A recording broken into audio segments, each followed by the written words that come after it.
Well, Katie's a hard act to follow. What can I say? So this is a little bit more academic than her leadership talk is so inspirational. It's just like, can I grow up to be like you? It's just awesome, just awesome. But I do want to talk about the things that I am very passionate about. And W. Clement Stone says, you're a product of your environment, so choose the environment that will best develop you toward your objective. Analyze your life in terms of its environment. Are the things around you helping you toward success, or are they holding you back? This is where I grew up. This is Powell Valley over in Wise County, Virginia. That view has not changed in my entire life. You'll see my age later on, but still. It is the same valley I grew up in. It is the same valley that I rode my bicycle from Big Stone Gap, Virginia, up the mountain to Norton, Virginia, and back down through Appalachia as I was a kid growing up. You could do that then. You didn't wear helmets. It was safe on the roads. It was great exercise. And the one thing I wanted that my parents gave me was that bicycle. And I just wore it out. But this is where both Philip and I grew up. We grew up. We went to school together. We were high school sweethearts, and we've been married 41 years. He knows. I can't remember. I don't count them, but he counts them. A long time. So the rural component of where we grew up, and we didn't leave that area until 1998. And even today, we have an RV on the river over there. We go back home, and that is home. That's where we grew up. That's where I developed my trajectory. And so with starting out in my nursing career, and this is downtown Big Stone. If you've ever watched the movie Big Stone Gap, you'll see this is kind of what it looks like. It is still the same today. It's not changed a whole lot. Everybody is basically there are now, who used to be coal miners, are now workers in the federal prison. So we transitioned from coal to federal prison system. Bothers me, my husband was a coal miner 22 years, that we've had to change in that, but they are supermax prison now. It's where colleagues work in the federal prison system. So how did I get here? Well, my mom, the very first one. Of course, when I was born, I was the only child in the family that was born at home. Parents couldn't afford, there was basically rural Southwest Virginia. Did you have a hospital? No, there was nothing there. So you did home births, and I was the home birth. But now when my brother came along 4 years later, he was able to be born in the hospital because there was one, and we lived closer to the hospital. But a home birth. But my mom had some postpartum complications, and so she really was not, that whole bonding effort right at the very beginning just didn't happen. That was left to my older sister, who was 7 at the time. She just thought it was wonderful to have this real live toy baby. It's awesome, you know. So my connection with my oldest sister is very close, and she went off to college. Now, we were poor families, and we didn't have money, but she went to a Christian college in Illinois, and the church paid for her to go to college. And in her first year of college, she was working as a nursing assistant in a nursing home. And she would write letters. Of course, we didn't have web, we didn't have all that stuff, but she would write letters home because she couldn't afford the phone call. That was too expensive to call. But she would write letters home talking about the patients that she cared for and the passion she had for the elderly in that long-term care. Sad to say, she never finished college. She got married, went into her sophomore year. And that was the end of her pursuit of that career, and then her career became being a mom. And so, and she was a good mom. In 1989, I came to ETSU I started out as an LPN, got that in high school. We could go to high school because I wanted to be a nurse. Parents couldn't afford to send me to college. The high school opportunity was there, and just so happened that the director of the LPN program was in our church. She was a member of our church. So here my dad goes and says to Mrs. Banner, Patty would like to really be a nurse, but we can't send her to college. And she says, well, we're starting to take younger women in this program. So at that time, it was only older women that were accepted into the LPN program. It was not high school students. So by the time I was a senior in high school, that was an option for me. So my best friend and I went to the LPN program. We got on the shop bus, and we took off to Wise, Virginia, and went through the LPN program together. There was always this vision of, LPN is good, but I want more. I really want more in the nursing world. And my son started kindergarten, and when he started kindergarten, I started in the associate degree program at Mountain Empire Community College. That was awesome. Son's in school, daughter, Philip worked evening shift. I either worked days or nights, and we just had childcare for a few hours a day. So daughter was okay, she was with dad, son's in school, I can go into this associate degree program. And Pell Grants were very big then. So there was funding to support women to go into professional careers. And so I was able to do that. In the hospital I worked at Lonesome Pine Hospital for 17 years.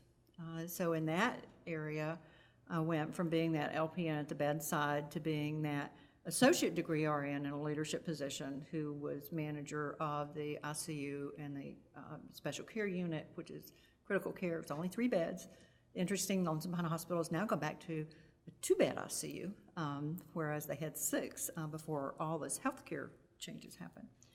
But the opportunity to be in that role also allowed me the opportunity to bring together 2 different units and with a like mindset to staff, because it was hard to staff. And the other piece was the opportunity to develop a program for Westmoreland Coal Company, and that was to be employee health. They'd never had employee health. I had steel-toe boots, and I had coveralls, and I went to the mines and provided some on-site basic health care to the coal miners before they went into work. So it was the first development of that type of program in the area. But in '89, it was an opportunity to look at, what is it? This role that I'm in is fine, but the education, because I would go to places and conferences, the education was not there. So I came to ETSU, and that was Dr. Joellen Edwards, another notable woman's first time being here. So it was first semester. She was assigned my advisor. And she said to me, because she had been an associate degree nurse, she said to me, she says, you know what? There is this rule in the university that says you can challenge the courses. You can pay $25. The faculty member has to give you the syllabus. They have to give you the text, and you can take the test. You can take the final exam. If you pass that final exam, you get credit. You don't have to pay the money to take the course. You get the college credit. You've got life experiences. You could probably challenge out a lot of these. She said, but don't tell anybody in the College of Nursing I've told you this. They don't want you to do that. They want you to take all these courses. So I was successful in challenging out of a lot of courses, and I had very few courses I took before there was ever an RN to BSN to get the BS degree. When I got that degree, Elaine Hamilton, she was my director of nursing at the hospital, and we'd worked together for that 17 years. And it was like, I need to grow. I need to move from the community and to do something else, because I taught the very first paramedic class. I was teaching critical care to everybody in the county, and it was this opportunity to grow in a different direction. And Elaine said to me, she says, well, I can't hold you back. If that's what you need to do, that's okay. well, you can go. But at the same time, Elaine, in 91, I moved to Indian Path in 1990, but in 91, Elaine also lost her job. And we were in the master's program together, as in the nurse practitioner program. In being in the nurse practitioner program, she had not only allowed me to go on to another role, and I went to Indian Path Medical Center, and in that unit, I also had the opportunity to be in, not only teach critical care, but become the manager of both the ICU and the PACU and the step-down unit. In that support there, I'm always looking, I'm like Katie, you always look, okay, what can I get out of this? So that transition to Indian Path was a look for, okay, I'd like to get my master's degree, and can I do this job and go there? And for sure, that was able to do it. I had support in that community from HCA at the time to do that, to come into the master's program. My son, though, said, Mom, you've been going to school the whole time I've been going to school. So I started in kindergarten. He was a senior in high school. And he says, okay, Mom, every day you drop me off at school my first day and you went to class. Here I am a senior. When are you going to be through? Well, he graduated in that May, and I finished up with my master's degree in 93 in that August. So it was a great opportunity to do that. I was able to go out and establish myself as an independent professional organization, as the first woman in Tennessee to do, in Virginia to do that as a nurse. Nurses were not recognized in the law as being professionals. I had a very good lawyer who said that's crazy, and he fought for that. And able to establish myself, I didn't want to be an employee, so I went as a contract into the practice that I worked for. Because I felt like I was beyond being an employee at that point in time. I graduated from being that employee. I could now be an independent contractor. And continuing to look at where else, you have to go. Where else do I need to go to get maybe where else I want to be?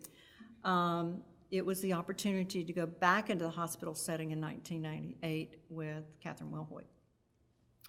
She was at the helm of Johnson City Medical Center. The Mountain States had just formed. In fact, they hadn't really formed yet.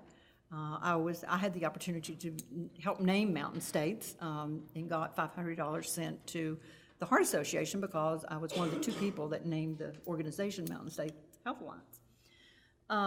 But the opportunity to go back into the hospital and work with acute care and be an acute care practitioner and work with stroke patients was very eye-opening to me. It was a good opportunity to transfer skills from primary care to acute care, but also that women were treated differently than men when it came to rehab. And so that rehabilitation piece and looking at that, and I argued that with the neurologists all the time. I said, no, it's not true, it's not true, it's not true. I said, I see these people, I admit, both males and females. I followed them through the hospital stay, and it's always the males that go to long-term care. It's the females that are sent to nursing homes. And I don't think that's right. And so I was able to set up a clinic for post-recovery care. And so I had these stroke patients coming back because I wanted to see them. I saw them, within 6 weeks of discharge. I saw them at 2 months, 3 months, all the way for a year post that, in order to kind of case manage their care amongst everybody that was caring for them, and often calling their health care providers and saying, well, the neurologist has got the patient on this, cardiologist has them on this, and these two don't work. This person's going to have another stroke, and it's not going to happen, or they're going to bleed, or they're going to have something like that, and to coordinate that care, and had a successful program with that, and was supported with Mountain States through that process. But the opportunity came when the ETSU started talking about the doctoral program. And so looking at, okay, how do I do this now? You always look for that end. Where's that other job that you can do? The opportunity to become the magnet coordinator. And I can do that. I can do that, get them ready for their magnet journey as Center of Excellence for Nursing, and also go to school at the same time. And so Catherine Wilhoit was very supportive of that. And then my dean came. I came here in December of 2006. And I came in December of '06 because at that point in time, Catherine knew that, I do believe she knew that this was, that Mountain States at that point in time was not ready for doctoral prepared people, nurses. And I told her I needed to take my time off to do my research. And she said, but I need you here. And I said, but Catherine, I'm going to do this. And she said, but I need you here. And I said, well, then you're just going to have to do without me because I'm leaving. So I did leave, and Joe Ellen actually gave me a job as a research assistant to come in to finish up my dissertation, and that's how I got to ETSU. And then my dean, Dr. Nearing, came, and she came with a passion of going, here's these nurse-led clinics, but you have an opportunity to probably do a little bit more. So our vision together has grown from the starting out of 5 clinics, 5 sites, to this range of 14 sites, which is very diverse, that none of the nurse-led clinics in the country have, because most of them just have one section of population they care for. So we have primary care, and we have school-based care. We had assisted living, but the Lexington closed down, so we're looking more at that. We have looking at community child activities that we can get into with Coalition for Kids that Roz is working on. So very diverse, and we're in the schools in Hancock County. We've got a rural clinic, we've got federally qualified health centers. So we've really made the enterprise very diverse, and it's through my dean's help that's been empowered me to take this further. So where did nurse-led care begin? Public health people will know this. It came from Lillian Wald. She was a nurse, and she was teaching nurses, and somebody came into the room, a little child came into the room and said, please help my mom. And she went and found this woman hemorrhaging from postpartum hemorrhage. And so she managed it. And she started looking around and saw, this woman was laying in nasty, nasty sheets. She'd been there for days. She was near death's door. Nobody knew what to do. And her nurses could actually manage that. They could take care of these things in the community and help improve the health in the community. And she started public health nursing. So for our nurse-led care actually began back in 1898 when she first started that. Then in the early 1960s, Loretta Ford out of Colorado decided that, there was probably more that nurses could do in the community other than just in the role of this small public health nurse. And she was working with another physician who had also said, and this was at the time there was a major physician shortage. So we had major physician shortage. We had papers being published that said, here's what happens in primary care, and really these are things public health nurses are already doing. So why don't we have nurses just to do this in practice, and then we can free up some of our physician colleagues, and because they were also specializing. So not only was there a shortage in numbers, but there was a shortage in primary care physicians because they become specialists. It no longer was appealing to be a family doc. It was more appealing to be a specialist because you're going to get your school loans paid off quicker than being a family doc. So Loretta brought forth this nurse practitioner movement. And from that nurse practitioner movement, as she started in the night around 1978, it became this whole piece of, well, you all are not legitimate. You can't do this. You don't have education. And so the first educational program started being developed at the master's level so that we could validate what the nurse practitioners were doing on the education level. And then we move on to today, and we have transitioned from our master's program into the Doctor of Nurse Practitioner program. Again, this push for more validation of who we are and what we do, and we have the experience. And I'm sitting on the task force for the state looking at advanced nursing practice, and so we have physicians, and we have nurse practitioners, and we have legislators, and we have the community there. But the whole topic right now is around who's educated the most. It's not about health outcomes, which we've got lots of data that we've shared with them about health outcomes and how well the nurse practitioners can take care of patients in primary care. It's not about that. They've put on the table the agenda that we're not educated enough to take care of the patients that we do. So there's a timeline, and it's a little difficult to see, but it tells you when Lillian Wald started, when the physicians started specializing, when we started being legitimate as far as our education was concerned. And now today we have 22 states and District of Columbia that has full practice authority for nurse practitioners. So that means they do not have to have a physician to co-manage patients with them. They're totally independent in their practice, and they can hang out their shingle and deliver primary care. So it's 22 states, and everybody else across the nation is fighting for that same right.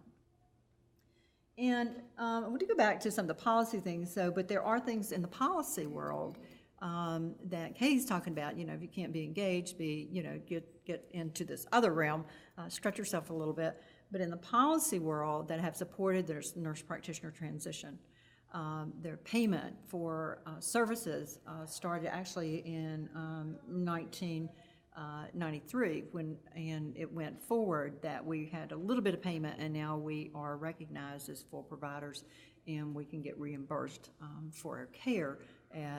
Although it's less, we don't get paid as much as the physicians, it's less, but at least we're still recognized as a primary health care provider. And the Affordable Care Act took it even a little step further recognition of what we do as nurses in delivery of primary care.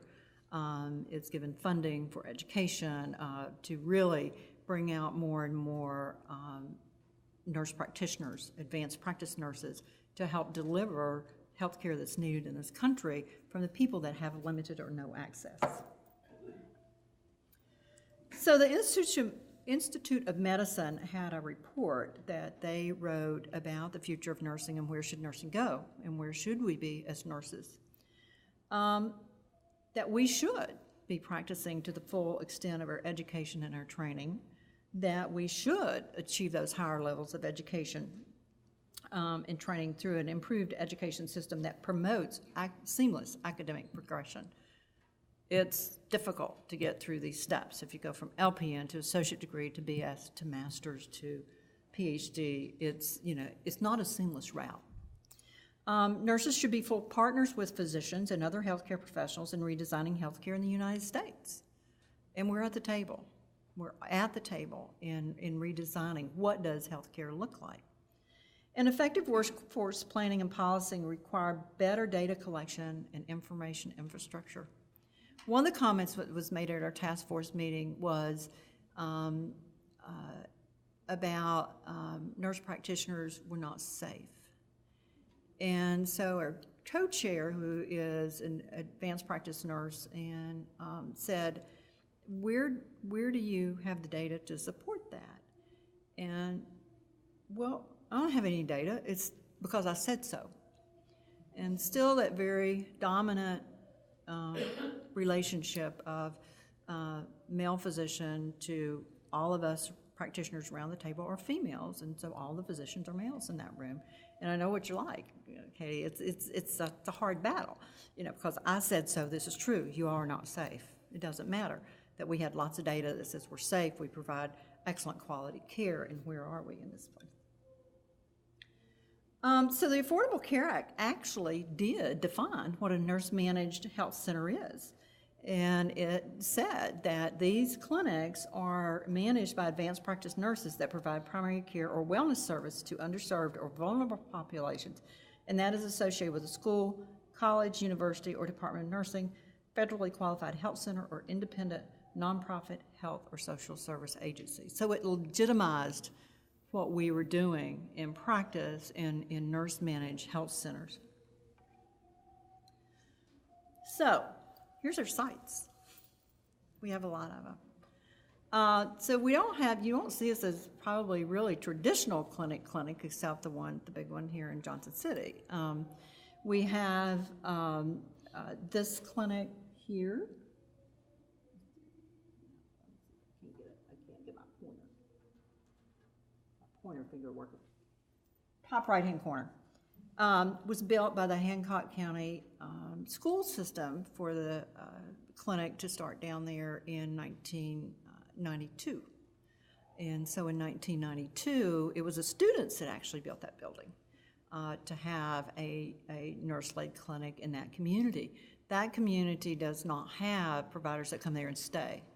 We're the only consistent providers that have given health care to that community ever since 1992. So we have a clinic that is outside of the elementary school that both the community uses and the kids use, and then we also have a space in the high school where it provides clinic services for the middle and high school students and the teachers. The public housing department here in Johnson City did a great job we worked with them on several different grant opportunities, and when they were approached about the opportunity to establish a clinic there, they said absolutely. So they gave us the clinic space. They gave us what had been a 2-apartment building, ripped it out, renovated it, moved us in. We're there with providing health care to the largest public housing keystone community here in the city, and we don't have any rent. We don't have any expenses along those lines. We have internet access through them, but we're providing service to that community, and they love us being there. Then in the school systems, also around 1992, because their nurse practitioner program was going well, we had things going on with that, the Washington County school system struck up an agreement with the College of Nursing to provide nurse-led care in the school systems. So we had practitioners that were set. So this was early '95. We had nurse practitioners that were going into the school systems, which was unheard of. You had nurses, but you didn't have nurse practitioners going into the school.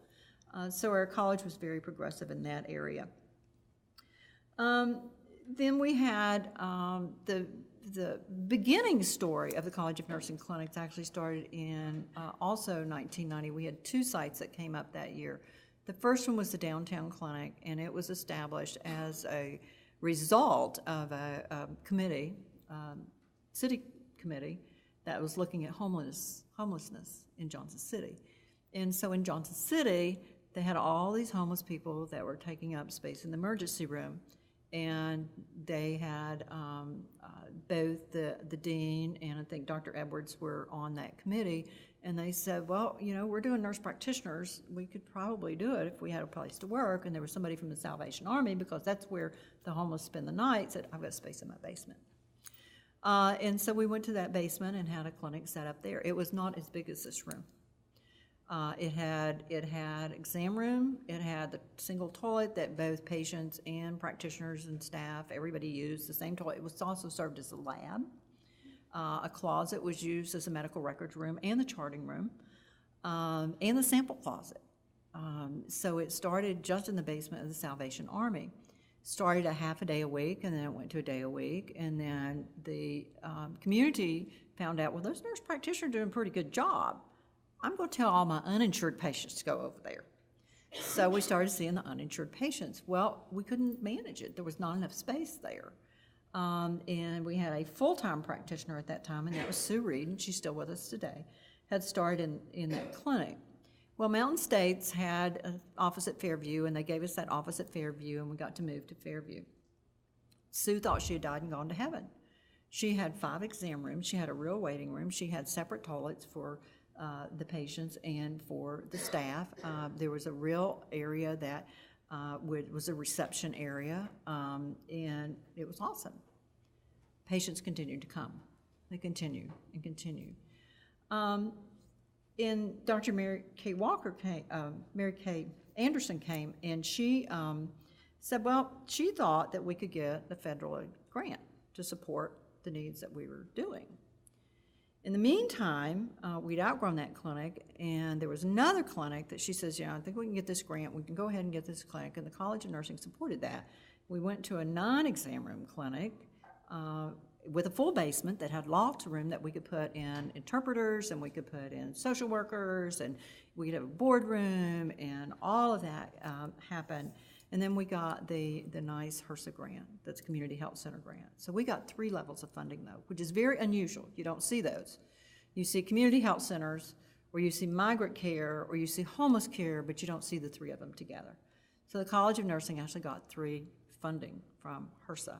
And every time they look at us, they really would like to take one of those away, but we just won't let them. We keep plugging away at that. And we're in our 15th year of funding, so it's been around a long time. And we get some funding from them, but by and far, we still serve the uninsured and the underinsured population. And then we also opened a clinic in Mountain City, and we opened that clinic because the hospital closed. So the hospital closed, you had their primary care providers left the community, there was only 2 left. The College of Medicine went up and said, okay, we'll open up a clinic during the day, and we nurses went up and said, we'll do the extended hours. So when medicine left, nursing was there to care for the community from until 9 o'clock at night, and we were in the hospital emergency room that had closed down. Then we moved into, when they moved us out of the hospital, we had trailers outside the hospital where we had exam rooms that was set up.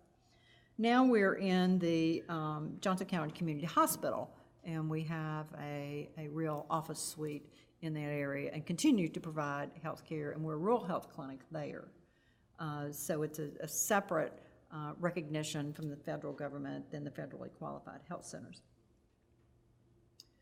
And there's a timeline, and you can see where everything is kind of, we have things going on the very, from 1990 till like 2000. 2000 we took over student health from medicine. They were too busy with what they had going on and too few physicians to cover it, so nursing was asked to take over the student health environment. And then we have gone on for those other clinics that I talked about. But a big funding came in, when was that, Wendy? It was September of 9 that we got the funding for the big clinic. It's 2010. So we got funding close to $7 million to build our dream clinic. And our dream clinic's 23 exam rooms, has radiology services. We just installed mammogram. We have audiology. We have speech language pathology. We have social work. We have a pharmacy now in that clinic. We have dental. So in looking at our patient population, the thing is, we serve the underserved. We can refer all we want. It's difficult for the educated person to navigate through the healthcare system, much less the people that we serve. So instead of referring them out, if they can get their services here, then we're going to have better outcomes with our patients. And if you look at our staffing grew from just a faculty practitioner and a desk clerk in 1990 to right now we have around 65 staff.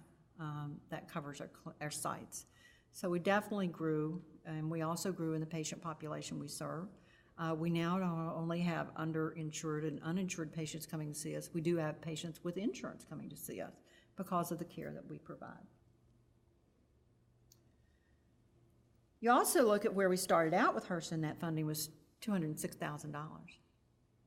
And right now, we're a little over $2 million in funding. So not only did we start out, we started with a little pot of money, and we've continued to work on delivery of care and how we manage our patients and continue to get support at increasing levels of funding from HRSA. So the Mountain City Clinic, though, is a rural clinic. They don't get the HRSA funding. They get a little higher reimbursement because they're a rural health clinic, but they're not eligible for a lot of grants because they're rural. The grants, if you look at HRSA grants, very few of them go to rural areas. They all go to more metropolis areas.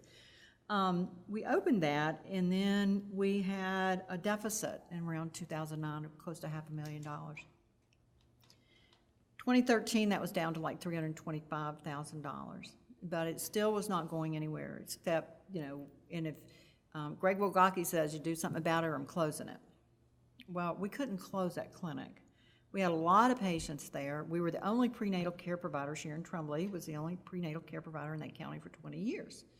She's the only one doing women's health, the only one providing prenatal care, and we just could not close that clinic and not have our services in that community. So we actually worked with the team up there, and they've done an awesome job of turning around their deficit and really working hard as a very good, cohesive team to make that happen. We had the great opportunity to work with the College of Psychology and bring in doctoral psychology students into this clinic. So we have integrated behavioral health with their doctoral psychology students supporting our nurse practitioners in that clinic, because the mental health services is very difficult to get to also. And with integrated behavioral health, if somebody's coming to the clinic, nobody knows you're going to go see a counselor. And you're going to the clinic. You know, you're going into your primary care provider's office. It's also great that we're able to see a patient and call in the counselor if we need them right then and there. You don't have to have somebody to come back, because if you schedule them to come back, most chances are they're not. So you catch them when you can. And we've increased our staffing there. We now have 3 nurse practitioners. We have a certified nurse midwife that's taking over Sharon's practice. She's retiring. She said, I finally am retiring. That's it. I'm enough. December, I'm gone. That's it. Don't ask me. I'm done. She went into, she retired from the college 2 years ago, and now she's saying, you know, she's retiring for practice. We're very excited to have Molly Tolan, who is both a family nurse practitioner and a midwife, going into that community. And she's already, we both had conversations of, yeah, how difficult would it be to convert those 2 inpatient beds in the hospital into birthing rooms? Because, you know, why not? They don't have anywhere to deliver. They either have to go to Abingdon or they come to Johnson City to deliver. So if you're in Johnson County, those are your options for pregnant care. None of them will go into Boone, which is actually closer, because most of the population is teen care, and they won't take teen care. And then Student University Health Clinic, we also integrated behavioral health there. What was identified as a great need was that we had a lot of students across campus, and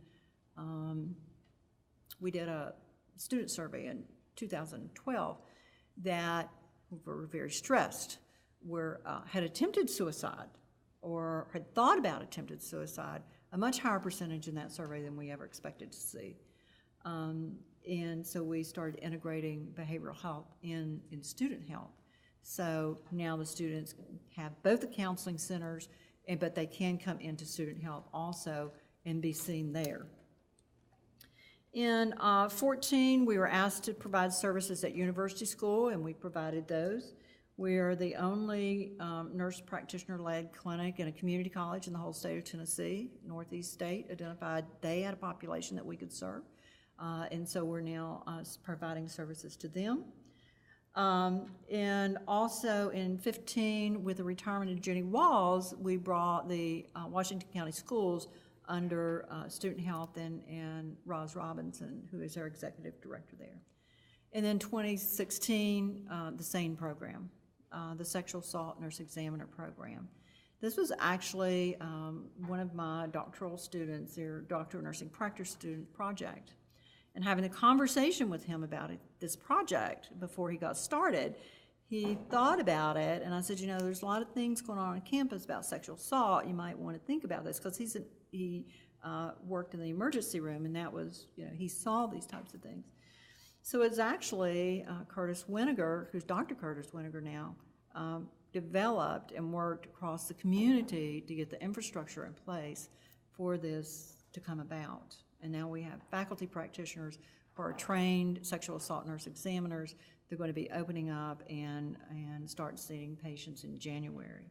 So it's been a wonderful project that has come out of some student work. If you look at our clinic visits, both from Mountain City, you can see where in 2008 we were and where we are in 2016. And in 2008, we had 2 practitioners. In 2016, we also had 2 practitioners. But you can look at the efficiencies that's been gained over time in that community and with that group. And in student health, our patient population that comes into use student health is really based on our student enrollment. So if you see student enrollment go down, you're going to see fewer students in our clinic. So it's not just that, well, what did they do wrong? It's just their student enrollment shifted, and it's still the same percentage of students using the clinic that had used it in the past. But look at the community health center. Oh my gosh. Where we were in 2008 with the community health center was around 15,000, and where we were in 2016 was almost 35,000 visits. Huge difference, huge difference. And you can see when we went into the clinic in 10, 11, 12 is when we opened the clinic. We were at 20,000 visits, almost 21,000 visits in the small space that we were in, plus Hancock County. So going into the bigger spaces has been a nice opportunity for access to care for our community.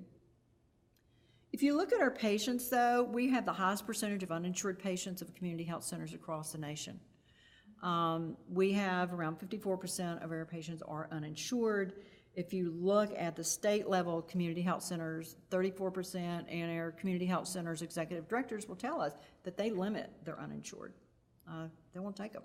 They stop them because they can't support their bottom line. We take them all. And then at the nation, it's around 24.4%. If you look at below poverty level, we're still the highest below poverty level also in comparison to the state and the nation. And we are higher and best served by another language. Who thought in Northeast Tennessee that we would have a population that was best served by another language being served in a nurse-led clinic? They come to us because we have interpreters on site in our clinic. My goal was to have at least 30% of our staff to be bilingual. We have bilingual front desk staff and we have interpreters, but I don't have any bilingual providers, which is a goal, is that we get some bilingual nurse practitioners in that clinic. Quality outcome data, we have to send our data, patient care data, to HRSA every year, and they look at how we stack up against other community health centers. So how do we do, as this is a nurse-managed clinic that's affiliated with a university, and there is now about, started out, when we started out, I think we were one of 3, and now there's about 14 across the university, across the nation that have them. But if you look at what we do with our hypertension, we're better than the state. We're not as good as the nation, though, so we're working on that. Look at our immunizations, we're above everybody.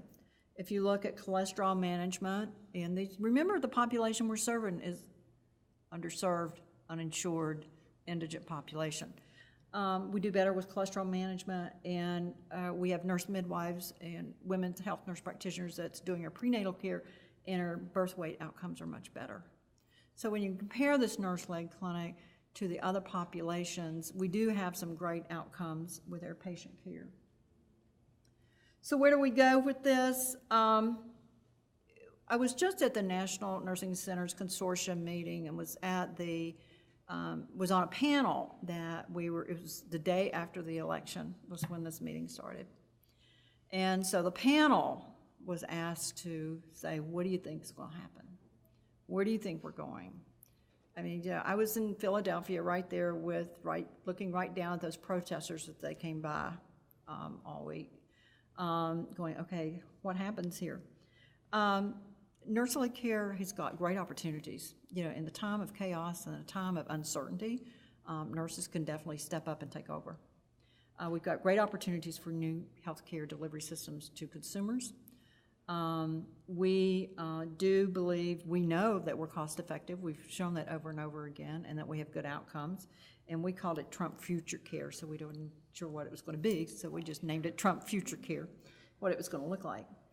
We're also seeing this transition of our registered nurses out of the hospital into the community. And I almost have to laugh at that, because when I started in the undergraduate program, our undergraduate program was public health. When you graduated from the BSN program, the jobs you were going to get was in the health department.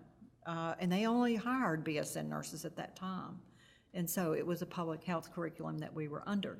And then the shift toward more acute care happened, and now we're shifting back to the public health model to educate our nurses how to work in the community with these types of populations and put them in primary care.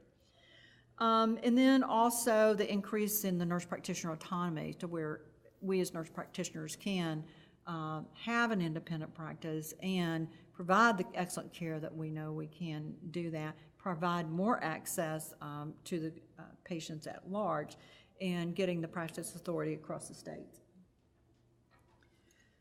So that's it about nurse-led care. So, and basically where I came from and how I got here. But the things, you know, you got a couple of things from Eleanor Roosevelt. She says, do one thing every day that scares you. If you don't, you're staying in your comfort zone too long. So each step across my journey it was scary. Am I going to succeed? Am I not going to succeed? What's going to happen? Was this, you know, all of these types of activities. And I can tell you in '78, I did come to ETSU and enroll in the BSM program, but we had a large coal strike and Phil was out of work for a long time. That shot that down. So I had to look at those other avenues, but do things that scare you at least every day. And then we gain strength and courage and confidence by each experience in which we really stop to look fear in the face. We must do that which we cannot.